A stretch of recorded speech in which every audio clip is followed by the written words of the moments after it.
नमस्ते, आप लोग कैसे हैं? आज हम चाणक्य नीति के बारे में चर्चा करेंगे। इस संस्कृत श्लोक का अनुवाद इस प्रकार किया जा सकता है। दुराचारी च दुर्दृष्टि दुरारवासी च दुर्जन यन्मैत्री क्रियते पुंभिन्रः शीघ्र विनश्यति। अनुवाद: जो व्यभिचारी है, जो बुरी दृष्टि रखता है, जो बुरे स्थान में रहता है और जो दुष्ट है, जिनसे दोस्ती की जाती है, ए इंसान, वो जल्दी खत्म हो जाते हैं।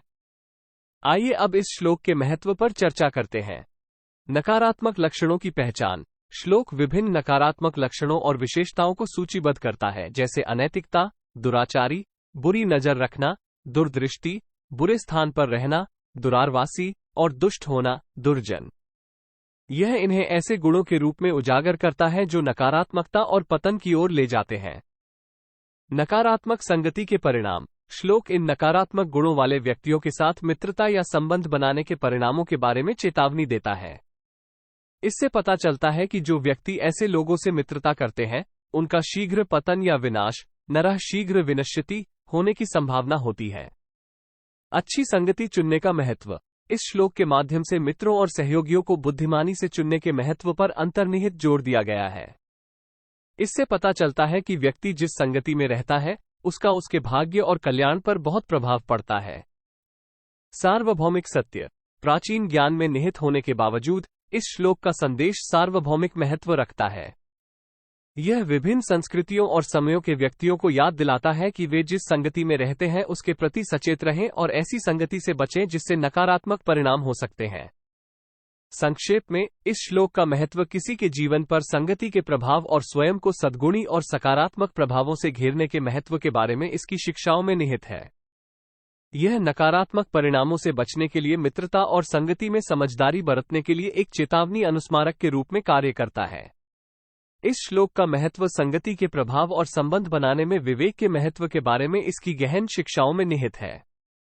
नकारात्मक संगति के विरुद्ध चेतावनी। ये श्लोक ऐसे व्यक्तियों के साथ संगति करने के हानिकारक प्रभाव पर प्रकाश डालता है जिनमें अनैतिकता, ईर्ष्या, दुष्टता और प्रतिकूल वातावरण में रहने जैसे नकारात्मक गुण हैं। यह व्यक्तियों को ऐसे लोगों के साथ दोस्ती या गठबंधन बनाने से सावधान रहने के लिए एक चेतावनी अनुस्मारक के रूप में कार्य करता है। मित्रता के परिणाम। ये कहकर कि जो व्यक्ति नकारात्मक गुणों वाले लोगों से मित्रता करते हैं, वे शीघ्र विनाश को प्राप्त होते हैं। ये श्लोक किसी के जीवन पर संगति के महत्वपूर्ण प्रभाव को रेखांकित करता है। यह इस बात पर जोर देता है कि व्यक्ति जिस संगति में रहता है वो उसकी भलाई और नियति को या तो बढ़ा सकती है या कम कर सकती है। सद्गुणी संगति पर जोर। नकारात्मक संगति के खिलाफ अपनी चेतावनी के माध्यम से श्लोक स्पष्ट रूप से अपने आप को सद्गुणी और नैतिक रूप से ईमानदार व्यक्तियों के साथ घेरने के महत्व पर प्रकाश डालता है। ये सुझाव देता है कि उन लोगों के साथ दोस्ती बनाना जो नैतिकता, अखंडता और दयालुता जैसे सकारात्मक गुणों को अपनाते हैं, किसी के व्यक्तिगत विकास और समृद्धि के लिए आवश्यक है। सार्वभौमिक प्रासंगिकता। प्राचीन भारतीय ज्ञान में निहित होने के बावजूद इस श्लोक का संदेश सार्वभौमिक महत्व रखता है। सांस्कृतिक या लौकिक संदर्भ के बावजूद श्लोक की शिक्षाएं विभिन्न समाजों और समयावधियों के लोगों के साथ गूंजती हैं, जो समझदार मित्रता और संघों के शाश्वत महत्व पर जोर देती हैं। नैतिक मार्गदर्शन। कुल मिलाकर श्लोक किसी के चरित्र और भाग्य को आकार देने में संगति के महत्व पर नैतिक मार्गदर्शन प्रदान करता है। यह व्यक्तियों को रिश्ते बनाने में विवेक और विवेक का प्रयोग करने के लिए प्रोत्साहित करता है, जिससे व्यक्तिगत और सामूहिक कल्याण के लिए अनुकूल, सकारात्मक और सहायक सामाजिक वातावरण को बढ़ावा मिलता है। संक्षेप में, इस श्लोक का महत्व व्यक्तिगत कल्याण पर संगति के प्रभाव और अच्छे रिश्तों को विकसित करने के महत्व के बारे में इसके कालातीत ज्ञान में निहित है। यह व्यक्तियों के लिए एक मूल्यवान अनुस्मारक के रूप में कार्य करता है कि वे अपने साथियों को बुद्धिमानी से चुनें और ऐसे संघों के लिए प्रयास करें जो उनके जीवन को ऊपर उठाएं और समृद्ध करें। दूसरा श्लोक। समाने शोभते प्रीति राज्य सेवा च शोभते वाणिज्यम व्यवहारेषु स्त्री दिव्या शोभते गृहे। अनुवाद। राजा की उपस्थिति में स्नेह की महिमा है, सेवा की भी महिमा है। वाणिज्य और लेन देन में एक महिला की दिव्य सुंदरता घर की सुंदरता को बढ़ाती है। आइए अब इस श्लोक के महत्व पर चर्चा करते हैं। स्नेह और सेवा की महिमा। श्लोक राजा की उपस्थिति में स्नेह, प्रीति और सेवा को महिमा में शोभते बताकर उनकी प्रशंसा करता है। ये सुझाव देता है कि एक शासक के प्रति प्रेम व्यक्त करना और सेवा प्रदान करना सम्मानजनक और प्रशंसनीय कार्य है। रॉयल्टी के लिए सम्मान। राजा की उपस्थिति में स्नेह और सेवा की महिमा को उजागर करके श्लोक आधिकारिक आंकड़ों के प्रति श्रद्धा और सम्मान दिखाने के महत्व को रेखांकित करता है। ये शासकों के प्रति सम्मान और वफादारी के पारंपरिक मूल्यों को दर्शाता है। महिलाओं की भूमिका की सराहना। श्लोक में घरेलू मामलों में महिलाओं के महत्व को स्वीकार करते हुए कहा गया है कि एक महिला की दिव्य सुंदरता, स्त्री दिव्य, घर की सुंदरता को बढ़ाती है। शोभते घरे। यह उन सौंदर्य और पोषण संबंधी गुणों पर जोर देता है जो महिलाएं घर के माहौल में लाती हैं। वाणिज्य को बढ़ावा। इसके अतिरिक्त श्लोक बताता है कि वाणिज्य और लेन देन में महिलाओं की भागीदारी वाणिज्यम व्यवहारेषु घर की समग्र समृद्धि और आकर्षण में योगदान करती है। इसका तात्पर्य यह है कि महिलाएं आर्थिक गतिविधियों में सक्रिय और लाभकारी भूमिका निभाती हैं।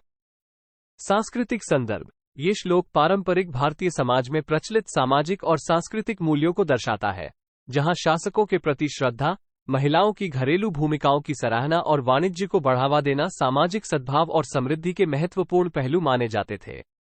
इस श्लोक का महत्व सामाजिक भूमिकाओं और मूल्यों के विभिन्न पहलुओं के चित्रण में निहित है, विशेष रूप से रिश्तों, सेवा और महिलाओं के योगदान के संबंध में। प्राधिकार के प्रति सम्मान। ये श्लोक प्राधिकारियों, विशेषकर राजा की उपस्थिति में सम्मान और स्नेह दिखाने के महत्व पर जोर देता है।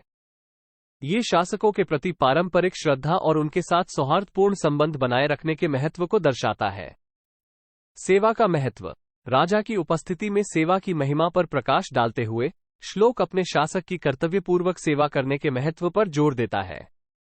इससे पता चलता है कि राजा की सेवा करना न केवल एक कर्तव्य है, बल्कि प्रशंसा के योग्य एक महान और सम्माननीय कार्य भी है।